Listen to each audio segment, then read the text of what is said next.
யமன் திரைப்படம் மூலம் அரசியல்ல கால் பதிக்கும் விஜய் ஆண்டனி. பயந்துராதீங்க, நிஜமான அரசியல் இல்ல, அரசியல் கதையில அரசியல்வாதியா நடிக்கிறாரு விஜய் ஆண்டனி. அவர் நடிப்புல அடுத்து வர இருக்கும் யமன் ஒரு பக்கா அரசியல் கதையா.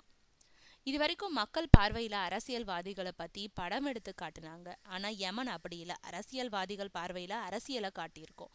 முதல் முறையா நம் நாட்டு ஆண் மகன்களோட வீர அடையாளமா கருதப்படும் முறுக்கு மீசையை வச்சுக்கிட்டு நடிச்சிருக்காரு விஜய் ஆண்டனின்னு சொல்றாங்க படத்தோட இயக்குனர் ஜீவா சங்கர்.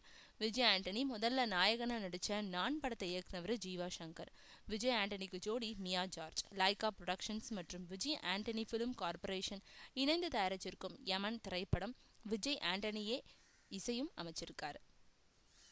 மறைந்த கவிஞர் அண்ணாமலை கடைசியா பாடல் எழுதின படம் இது. அவரோட ஏக்நாத் ராஜ், வெற்றி செல்வன், சேஷா ஆகியோரும் பாடல்கள் எழுதியிருக்காங்க. பிரபல நடிகர் தியாகராஜன் முக்கிய கதாபாத்திரத்துல தோன்றாரு இந்த படத்துல.